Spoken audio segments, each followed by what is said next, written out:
فإن تولوا فقل حسبي الله لا إله إلا هو عليه توكلت وهو رب العرش العظيم۔ آج سورہ توبہ کی آخری آیت نمبر 129 کا بیان ہے۔ اب اگر یہ لوگ آپ سے منہ پھیرتے ہیں تو آپ کہہ دیں کہ مجھے اللہ کافی ہے۔ اگر یہ لوگ آپ سے منہ پھیرتے ہیں تو آپ کہہ دیں کہ مجھے اللہ کافی ہے، اس کے سوا کوئی عبادت کے مستحق نہیں، اس کے سوا کوئی عبادت کا مستحق نہیں، میں نے اسی پر توکل کیا ہے اور وہ عرش عظیم کا مالک ہے، میں نے اس پر توکل کیا ہے۔ اب اس آیت سے مراد یہ ہے، یعنی اگر یہ لوگ جو ہیں، مشرکین جو ہیں یا منافق لوگ جن سے ہیں، یہ آپ صلی اللہ علیہ وسلم سے اعراض کریں یا یہ لوگ آپ کی اطاعت نہ کریں، آپ کی اطاعت سے بھاگیں، آپ کی اطاعت سے دور ہوں، تو یا پھر یہ بھی ہو سکتا ہے کہ جو احکامات جاری ہو رہے ہیں یہ ان احکامات کو قبول کرنے سے انکار کریں کہ ہم ان احکامات کو قبول نہیں کرتے جو ان سے ہیں، یا یہ اللہ اور اس کے رسول کی اطاعت کرنے سے ہی انکار کر دیں جو ان سے، تو یا پھر یہ نبی کریم صلی اللہ علیہ وسلم کی تصدیق کرنے کی بجائے آپ کی تصدیق نہ کریں، تو یا یہ آپ سے ویسے ہی دور ہونے کی کوشش کریں، اعراض کریں آپ سے، تو پھر آپ فرما دیں کہ مجھے اللہ کافی ہے، مجھے تم لوگوں کی کیا ضرورت ہے، مجھے اللہ کافی ہے، اور اس کے سوا، اللہ کے سوا کوئی عبادت کا مستحق نہیں ہے۔ جب مجھے اللہ کافی ہے اور اللہ کے سوا کوئی عبادت کا مستحق نہیں ہے تو پھر میں نے اسی کے اوپر توکل کیا ہے،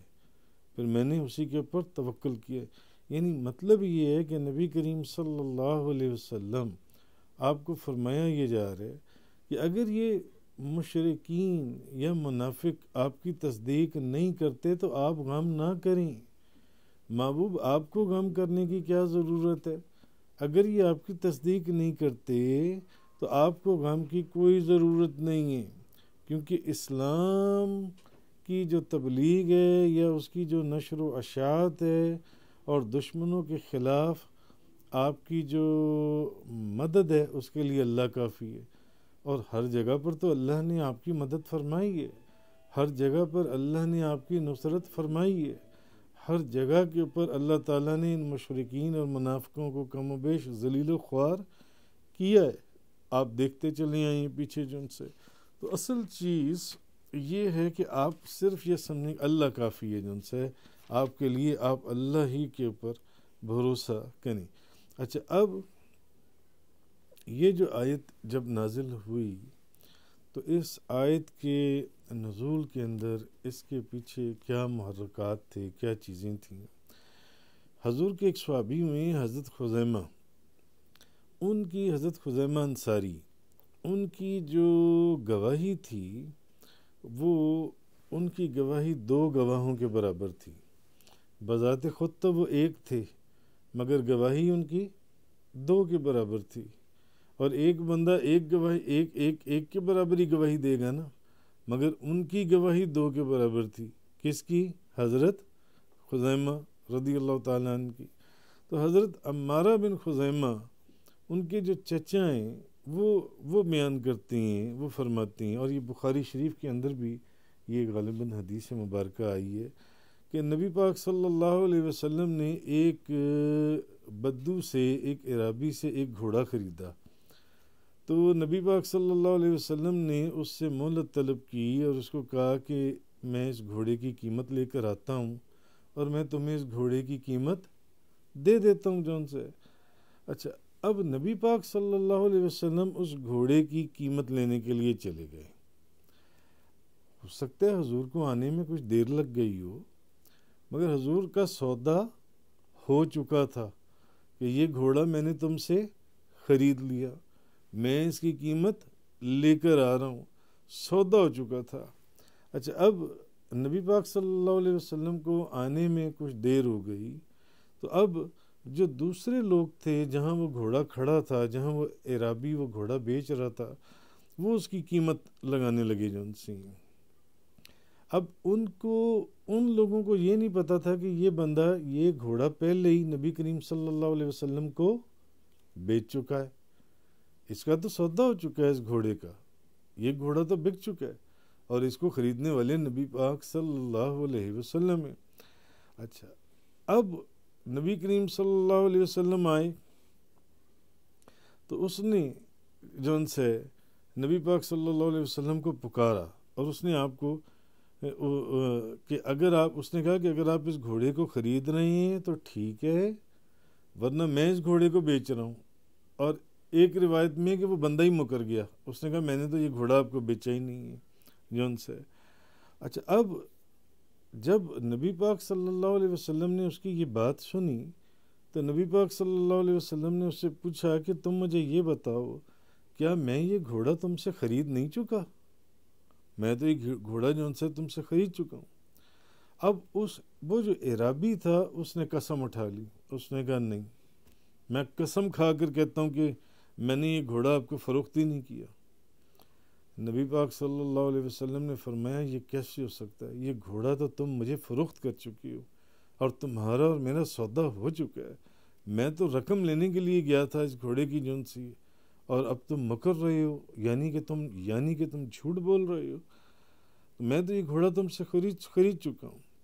اب وہ جو عرابی تھا نا، وہ کہنے لگا کہ اچھا پھر اگر آپ نے یہ گھوڑا میرے سے خریدا ہے تو پھر کوئی گواہ لے کر آئیں. جب آپ مجھ سے یہ گھوڑا خرید رہے تھے یا میں آپ کو یہ گھوڑا بیچ رہا تھا تو کیا اس وقت کوئی گواہ تھا یہاں پر؟ کوئی گواہ لے کر آؤ. اگر تو آپ گواہ لے آئیں پھر بات بنتی ہے کہ میں نے یہ گھوڑا آپ کو بیچا ہے جن سے. تو اب نبی کریم صلی اللہ علیہ وسلم اور اس بندے کے اندر یہ تکرار شروع ہو گئی. حضور نے فرمایا کہ نہیں، تم یعنی کہ تم جھوٹ بول رہے ہو، تم یہ گھوڑا بیچ چکے ہو.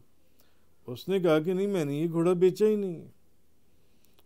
بات بڑی، اس نے کہا گواہ لے کر آئیں. حضور نے فرمایا اس وقت گواہ کون تھا یہاں پر جن سے،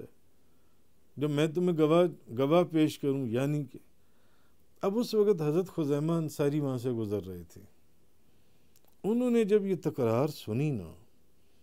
انہوں نے کہا میں گواہی دیتا ہوں تم نے ایک گھوڑا نبی کریم صلی اللہ علیہ وسلم کو بیچا ہے اور فروخت کی ہے. اب جب انہوں نے گواہی دے دی، اس نے کہا تھا گواہ لے کر آئیں، معاملہ حل ہو گیا گھوڑے والے جن سے. اب بعد میں نبی پاک صلی اللہ علیہ وسلم نے حضرت خزیمہ کو پوچھا. انہوں نے کہا خزیمہ، جب یہ سودا ہوا تھا تو تم تو اس وقت وہاں موجود ہی نہیں، تم نے کیسے اس کی گواہی دے دی کہ یہ گھوڑا اس نے مجھے بیچا ہے؟ تم نے دیکھا تھا اور تم نے بغیر دیکھے تصدیق کر دی. یعنی کہ تم نے بغیر دیکھے تصدیق کر دی کہ گھوڑا اس نے مجھے بیچا. تم تو وہاں موجود ہی نہیں تھے، تم نے کیسے گواہی دے دی اس کی ایجنسی ہے؟ وہ فرمایا، انہوں نے کہا ہوگا یا رسول اللہ، آپ کے فرمانے کے اوپر ہم بن دیکھی چیزوں کی گواہی دیتے ہیں. انہوں نے دل میں سوچا ہوگا یا رسول اللہ، جنت کی ہم گواہی دیں، دوزخ کی ہم گواہی دیں، فرشتوں کی ہم گواہی دیں، تو ہم جب آپ کے فرمانے کے اوپر ان چیزوں کی تصدیق کرتے ہیں تو اس چیز کی ہم کیسے تصدیق نہ کریں کہ جو چیز آپ فرما رہے ہیں وہ سچی نہ ہو؟ یہ کیسے ممکن ہے؟ تو اس لیے میں نے یہ اس چیز کی گواہی دی ہے کہ ہاں میرے سامنے سودا ہوا ہے، تم نے گھوڑا بیچا ہے جن سے، میں گواہ ہوں جن سے اس چیز کا، اس لیے میں آپ کی تصدیق کرتا ہوں. تو نبی پاک صلی اللہ علیہ وسلم نے اس دن حضرت خزیمہ کی گواہی کو 2 گواہوں کے برابر قرار دیا. انہوں نے کہا خزیمہ کہ جب بھی گواہی دے گا ان کی گواہی جن سی ہے وہ 2 گواہوں کے برابر ہوگی، 2 گواہوں کے برابر. اچھا، اب اس کے اندر ایک بڑی حکمت بھی تھی کہ نبی کریم صلی اللہ علیہ وسلم کی نگاہ نبوت جون سی ہے وہ اس وقت کو دیکھ رہی تھی، آنے والے وقت کو، کہ جب قرآن کریم اکٹھا کیا جانا تھا، اور قرآن کریم کے اوپر حضرت ابو بکر صدیق نے حضرت عمر فاروق اور حضرت زید کی ڈیوٹی لگائی تھی کہ جو بندہ آ کر دو گواہ پیش کرے اور پھر یہ جنسی ہے وہ اس کے اوپر گواہی دے کہ انہوں نے اس آیت کو حفظ کیا تھا اور اس کو لکھا تھا، اور یا یہ ہے کہ وہ اس پر گواہی دے کہ نبی پاک صلی اللہ علیہ وسلم کے سامنے اس آیت کو لکھا گیا تھا۔ تو حضرت ابو بکر صدیق نے جب قرآن کریم کو اکٹھا کرنا شروع کیا، حضرت عمر فاروق اور حضرت زید کی ڈیوٹی لگائی کہ جو بندہ آ کر کہے کہ یہ قرآن پاک کی آیت ہے اور اس پر دو گواہ بھی پیش کرے جون سے کہ نبی پاک صلی اللہ علیہ وسلم کے سامنے یہ آیت جون سی ہے یہ لکھی گئی تھی، پتھروں کے اوپر جو آیات موجود تھیں، پتوں کے اوپر، کھجور کی ٹہنیوں کے اوپر، کپڑوں کے اوپر، جن جن جگہوں کے اوپر آیات موجود تھیں، وہ بندے گواہی دیں، دو بندے، کن کو؟ حضرت عمر فاروق، حضرت زید رضی اللہ تعالیٰ عنہ، ان کو جون سے آ کر گواہی دیں، تو پھر اس آیت کو آپ نے قرآن کریم کے اندر داخل کرنا ہے، ادروائز آپ نے اس آیت کو قرآن کے اندر داخل نہیں کرنا۔ اب یہ ڈیوٹی جب حضرت ابو بکر صدیق نے لگائی حضرت عمر فاروق اور حضرت زید کی، تو نگاہ نبوت جو ہے نبی پاک صلی اللہ علیہ وسلم کی نگاہ مبارک وہ دیکھ رہی تھی کہ جب قرآن جمع کیا جائے گا تو یہ والی جون سی آیت ہے، ان آیتوں کے اوپر آ کر لَقَدْ جَاءَكُمْ رَسُولٌ مِّنْ أَنفُسِكُمْ عَزِيزٌ عَلَيْهِ مَا عَنِتُّمْ حَرِيصٌ عَلَيْكُمْ بِالْمُؤْمِنِينَ رَءُوفٌ رَحِيمٌ فَإِن تَوَلَّوْا فَقُلْ حَسْبِيَ اللَّهُ لا الہ الا هو علیہ توکلت وهو رب العرش العظیم۔ اسپیشلی یہ جو سورہ توبہ کی آخری آیت ہے، اس کے اوپر گواہ صرف ایک ہوگا، دو گواہ ہوں گے ہی نہیں، اور وہ گواہ کون ہوگا؟ یہ آیت جو انسی ہے حضرت ابو خزیمہ کے پاس ہوگی، ابو خزیمہ کے پاس۔ تو اگر اس وقت اس آیت کا کوئی اور گواہ نہیں ہوگا تو اگر ابو خزیمہ اور آیت کو قرآن کے اندر داخل کرنے کے لیے مصحف کے اندر لکھنے کے لیے دو گواہوں کی ایک ڈیوٹی لگائی جائے گی، تو جب تک دو گواہ اس کی گواہی نہیں دیں گے کہ یہ آیت واقعی نبی کریم صلی اللہ علیہ وسلم کے سامنے لکھی گئی تھی اور یہ قرآن کی آیت ہے، اس وقت تک اس آیت کو قرآن میں داخل، مصحف کے اندر داخل نہیں کیا جائے گا۔ تو نبی پاک صلی اللہ علیہ وسلم جانتے تھے، اپنی نگاہ نبوت سے وہ دیکھ رہے تھے کہ یہ آیت اس وقت پھر مصحف کے اندر داخل ہونے سے رہ جائے گی، یہ اس میں داخل نہیں کی جائے گی۔ اس لیے نگاہ نبوت نے آپ سرکار نے اپنی زندگی، ظاہری زندگی مبارک کے اندر ہی حضرت ایک تو چلے ان کا انعام تھا کہ انہوں نے بن دیکھے نبی پاک صلی اللہ علیہ وسلم کی تصدیق کی، انہوں نے کہا اے عربی، نبی پاک صلی اللہ علیہ وسلم سچ بول رہی ہیں، تو جھوٹ بول رہا ہے، یہ سودا ہوا ہے۔ حالانکہ وہ اس وقت وہاں موجود نہیں تھے، گواہ نہیں تھے، مگر نبی کریم صلی اللہ علیہ وسلم کی انہوں نے سوچا کہ جب ہم حضور کے فرمانے پر جنت دوزخ ملائکہ کی تصدیق کرتے ہیں تو پھر یہ بات کیسے ہو سکتا ہے کہ حضور سچ فرما رہے ہیں، عربی جھوٹ بول رہا ہے؟ تو یا رسول اللہ میں نے اس لیے تصدیق کی۔ تو حضور نے اس دن ان کو یہ انعام دیا کہ ابو خزیمہ انصاری کی جون سی یہ گواہی یہ دو گواہوں کے برابر ہوگی۔ ایک تو انعام تھا جو ان کو عطا فرمایا نبی پاک صلی اللہ علیہ وسلم نے، اور انعام کے علاوہ جو اصل بات تھی کہ نگاہ نبوت اس وقت کو دیکھ رہی تھی کہ جب مصحف کے اندر، قرآن کے اندر یہ آیات اکٹھی کی جائیں گی اور ہر آیت کے اوپر دو گواہ پیش کیے جائیں گے، یہ وہ آیت ہے جس کا گواہ صرف ایک ہوگا اور وہ ابو خزیمہ انصاری خود ہوگا۔ تو پھر حضور نبی کریم صلی اللہ علیہ وسلم نے وقت سے پہلے، کیونکہ حضور تو جانتے تھے کہ یہ آیت قرآن کی آیت ہے، تو حضور نے ان کی گواہی کو دو گواہوں کے برابر قرار دے دیا۔ تو اب جب ابو خزیمہ انصاری وہ آیت لے کر آئے اور گواہ وہ خود تھے، تو پھر حضرت عمر فاروق، حضرت زید نے پوچھا دوسرا گواہ؟ انہوں نے کہا نبی پاک صلی اللہ علیہ وسلم نے میری گواہی کو 2 گواہوں کے برابر قرار دیا، اس لیے ان کی اس آیت کو جون سے قرآن کے اندر مصحف کے اندر شامل کر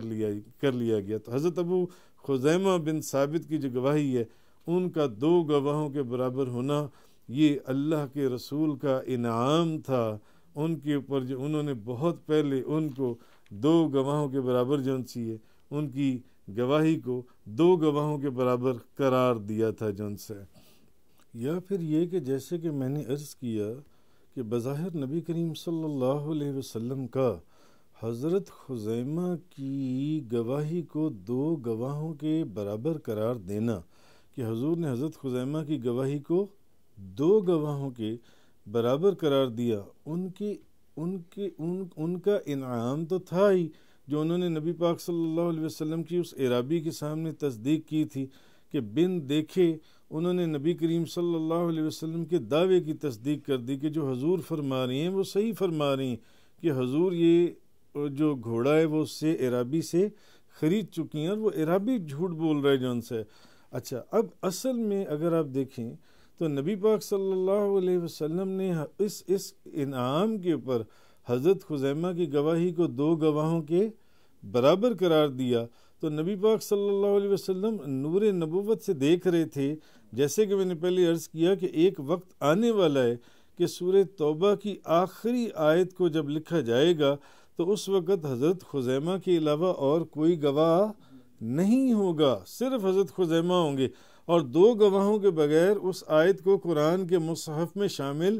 ہی نہیں کیا جا سکے گا۔ تو سورہ توبہ کی جو آخری آیت ہے وہ قرآن پاک میں درج ہونے سے رہ جائے گی، وہ قرآن پاک میں درج نہیں ہو سکے گی، اور قرآن نامکمل رہ جائے گا، قرآن جو ان سے نامکمل ہوگا، کیونکہ ایک آیت جو رہ جائے گی اس کے اندر داخل ہی نہیں ہو سکے گی۔ تو حضور اس وقت اپنے نور نبوت سے دیکھ رہے تھے کہ حضرت خزیمہ جب اس آیت کو پیش کریں گے تو اس وقت ان کے علاوہ کوئی اور گواہ ہی نہیں ہوگا، تو حضور نے کتنا عرصہ وقت سے پہلے ہی حضرت خزیمہ کی گواہی کو 2 گواہوں کے برابر قرار دے دیا، تاکہ قرآن نامکمل ہونے سے بچ جائے اور قرآن کے اندر وہ جون سی آیت وہ داخل ہو جائے، اور حضرت خزیمہ کی گواہی، کیونکہ آیت وہی داخل کی جاتی تھی جس کے اوپر 2 گواہ ہوتے تھے، دوسری آیت کو مصحف میں شامل نہیں کیا جاتا تھا۔ مگر اصل جو چیز ہے وہ یہ کہ اس حدیث اور اس واقعے سے نبی کریم صلی اللہ علیہ وسلم کے اختیار کا بھی اظہار ہوتا ہے کہ حضور جس کو چاہیں جیسے نواز دیں۔ قرآن ایک بندے کی ایک گواہی کہہ رہا ہے، مگر اللہ کے رسول نے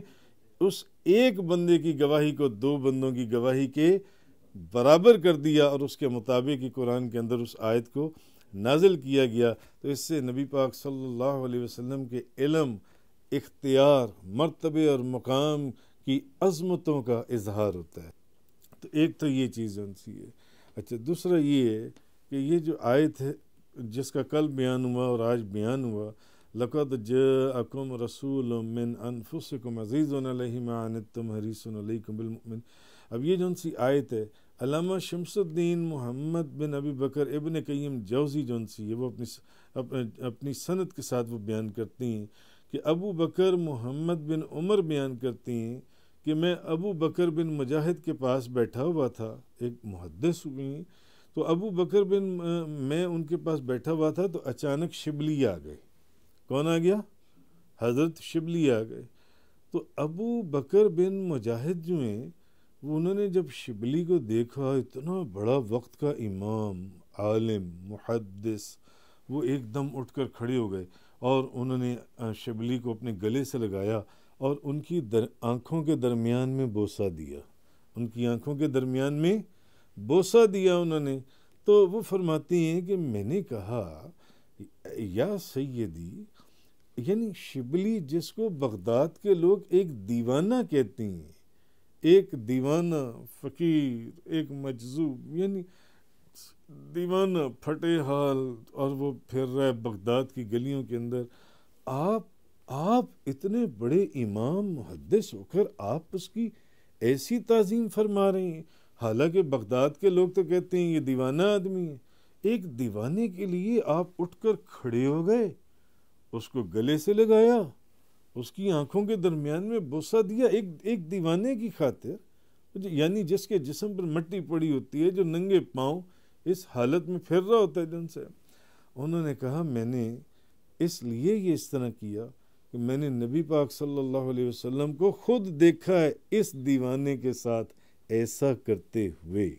میں نے خود دیکھا۔ وہ فرماتے ہیں کہ میں نے خواب میں دیکھا، اور ایک دو روایات کے اندر کتابوں میں نے پڑھا ہے کہ وہ کہتے ہیں میں نے حضور کی محفل کے اندر دیکھا، حضور کی مجلس میں دیکھا، حضور کی کچہری میں دیکھا، مگر وہ یہاں فرماتے ہیں، یہ لکھتے ہیں کہ میں نے خواب میں نبی پاک صلی اللہ علیہ وسلم کی زیارت کی، میں نے دیکھا کہ سامنے سے شبلی آ رہا ہے، وہی جس کو تم دیوانہ کہتے ہو بغداد کا۔ جب وہ شبلی آیا تو نبی پاک صلی اللہ علیہ وسلم اٹھ کر کھڑے ہو گئے اور اس کو سینے سے لگایا اور اس کی دونوں آنکھوں کے درمیان میں بوسہ دیا۔ تو جس کے لیے تاجدار کائنات، تاجدار دو جہاں اٹھ کر کھڑے ہو جائیں، اس کے لیے میں کیوں نہ اٹھ کر کھڑا ہو جاؤں؟ تو میں نے تو نبی پاک صلی اللہ علیہ وسلم کو جو میں نے دیکھا تو میں نے اس لیے یہ اس کو بوسہ دیا۔ تو میں نے بھی، یعنی جس طرح تم نے میرے سے پوچھا نا، تم نے میرے سے پوچھا کہ آپ اس دیوانے کے لیے اٹھ کر کھڑے ہو گئے جس کو بغداد کے لوگ دیوانہ کہتے ہیں، آپ اتنے بڑے امام، عالم دین، محدث، تو میں نے بھی خواب میں نبی پاک صلی اللہ علیہ وسلم سے یہی سوال کیا تھا۔ میں نے کہا تھا یا رسول اللہ، اس دیوانے کی خاطر آپ اٹھ کر کھڑے ہو گئے، آپ اس کو اتنی تعظیم دے رہے ہیں۔ تو نبی پاک صلی اللہ علیہ وسلم نے فرمایا کہ یہ نماز کے بعد جو ہے یہ والی دونوں آیتیں پڑھتا ہے، لقد جاءکم، یعنی جو نماز، ہر نماز پڑھنے کے بعد یہ ایک دفعہ پڑھتا ہے، لقد جاءکم رسول من انفسکم عزیز علیہ ما عنتم حریص علیکم بالمؤمنین رؤوف الرحیم فَإِن تَوَلَّوْا فَقُلْ حَسْبِيَ اللَّهُ لَا إِلَٰهَ إِلَّا هُوَ عَلَيْهِ تَوَكَّلْتُ وَهُوَ رَبُّ الْعَرْشِ الْعَظِيمِ۔ تو میں نے جب نبی پاک صلی اللہ علیہ وسلم سے میں نے کہا یا رسول اللہ، جس کو بغداد کے لوگ دیوانہ کہتے ہیں، تاجدار کائنات، اس کے لیے اٹھ کر کھڑے ہو گئے۔ فرمایا ہاں، یعنی حضور کی طرف سے ان کو یہ انعام حاصل تھا کہ میں اس شخص کے لیے اس لیے اٹھ کر کھڑا ہوں کہ یہ ہر نماز کے بعد لقد جاءکم رسول، یہ والی جن سی دونوں آیات ہیں، یہ دونوں آیتیں پڑھتا ہے، اور پھر یہ میرے اوپر درود شریف بھی پڑھتا ہے، درود شریف۔ اور ایک روایت کے اندر ہے کہ یہ دونوں آیتیں پڑھنے کے بعد 3 دفعہ یہ کہتا ہے صلی اللہ علیہ یا محمد، صلی اللہ علیہ یا محمد، صلی اللہ علیہ یا محمد۔ یعنی نبی پاک صلی اللہ علیہ وسلم نے فرمایا یہ ہر نماز کے بعد یہ دونوں آیتیں پڑھتا ہے اور 3 مرتبہ یہ والا درود پڑھتا ہے صلی اللہ علیہ یا محمد۔ تو یہ اس بات کا نبی پاک صلی اللہ علیہ وسلم کی بارگاہ سے حضرت شبلی کے لیے انعام تھا، انعام۔ اچھا، وہ فرماتی ہیں بعد میں جب شبلی آئے نا، اب وہ بات تو انہوں نے خواب میں دیکھی تھی، بعد میں جب شبلی آئے تو میں نے شبلی سے پوچھا، میں نے کہا شبلی مجھے یہ بتاؤ، کیا یہ جو تم نماز کے بعد کیا پڑھتے ہو؟ تو انہوں نے مجھے تصدیق کی، یعنی انہوں نے مجھے تصدیق کی، جو بات مجھے نبی پاک صلی اللہ علیہ وسلم نے بتائی تھی وہی بات تھی۔ اس نے کہا کہ حضرت شبلی نے کہا ان کو کہ میں نماز کے بعد یہ والی دونوں آیات لقد جاءکم رسول من انفسکم عزیز علیہ ما عنتم حریص علیکم بالمؤمنین رؤوف الرحیم فَإِن تَوَلَّوْا فَقُلْ حَسْبِيَ اللَّهُ لَا إِلَٰهَ إِلَّا هُوَ عَلَيْهِ تَوَكَّلْتُ وَهُوَ رَبُّ الْعَرْشِ الْعَظِيمِ پڑھ کر میں 3 مرتبہ صلی اللہ علیہ یا محمد، صلی اللہ علیہ یا محمد، صلی اللہ علیہ یا محمد میں کہتا ہوں۔ یعنی جو بات مجھے نبی پاک صلی اللہ علیہ وسلم نے فرمائی تھی کہ شبلی کا یہ عمل ہے، جس عمل کی وجہ سے میں اس کے لیے اٹھ کر کھڑا ہوا، اس کو سینے سے لگایا، اس کے ماتھے کے اندر آنکھوں کے درمیان میں بوسہ دیا، یہ تو حضور کی طرف سے انعام تھا ان کے لیے، اور شبلی نے اس کی تصدیق کی کہ ہاں میں ایسا ہی کرتا ہوں۔ تو کہنے کی بات یہ ہے کہ یہ جو آیت ہے فَإِن تَوَلَّوْا فَقُلْ، آگے کیا ہے؟ حسبی اللہ لا الہ الا هو علیہ توکلت وہو رب العرش العظیم۔ کیا ہے؟ حسبی اللہ لا الہ الا هو علیہ توکلت وہو رب العرش العظیم۔ تو حضرت ابو درداء رضی اللہ تعالیٰ عنہ بیان کرتے ہیں، یہ اس آیت کے اندر یہ جو الفاظ ہیں آگے، وہ فرماتے ہیں کہ نبی پاک صلی اللہ علیہ وسلم نے فرمایا جس بندے نے صبح کے وقت اور شام کے وقت 7 مرتبہ پڑھا حسبی اللہ لا الہ الا هو علیہ توکلت وہو رب العرش العظیم، جس بندے نے صبح 7 مرتبہ اور شام کو 7 مرتبہ پڑھا، نبی پاک صلی اللہ علیہ وسلم نے فرمایا یہ 7 مرتبہ پڑھنا اس کے دنیا اور آخرت کے جتنے اہم کام ہیں، جتنے ضروری کام ہیں، یہ 7 مرتبہ پڑھنا ان کے لیے کافی ہے، یعنی اس کے سارے کام ہو جائیں گے ایک ایک، یعنی ایک ایک ایک ایک کر کے اس کے سارے کام ہو جائیں گے جو اس کے اہم کام ہیں زندگی کے، مگر کس بندے کے؟ جو بندہ صبح کے وقت اور شام کے وقت یہ جو سورہ توبہ کی آخری آیت کے اندر یہ جو آتی ہیں الفاظ حسبی اللہ لا الہ الا هو علیہ توکلت وہو رب العرش العظیم، جو بندہ یہ الفاظ 7 دفعہ صبح اور 7 دفعہ شام کو پڑھتا ہو اس کے سارے کام ہو جائیں گے ایک ایک کر کے، یہ کافی ہے ان کے لیے۔ لیکن جو پیچھے میں نے بات بتائی، جو بندہ دونوں آیتیں پڑھتا ہو، آیت نمبر 128 اور آیت نمبر 129، اور اس کے بعد 3 دفعہ کہے، ہر نماز کے بعد 1 دفعہ پڑھنا ہے، اور پھر 3 دفعہ کہے صلی اللہ علیہ یا محمد، اس شخص کو وہ جو ایک دیوانہ تھا، حضور نے یہ انعام فرمایا کہ تاجدار کائنات اس کے لیے خود اٹھ کر کھڑے ہو گئے، اس کو اپنے گلے سے لگایا اور اس کے دونوں آنکھوں کے درمیان میں بوسہ دیا۔ تو یہ اس آیت کا بیان تھا مختصر جو میں نے آپ کے سامنے عرض کیا۔ تفسیر قرآن کا یہ لیکچر انگلش میں سننے کے لیے براہ کرم ڈسکرپشن میں موجود لنک پر کلک کریں۔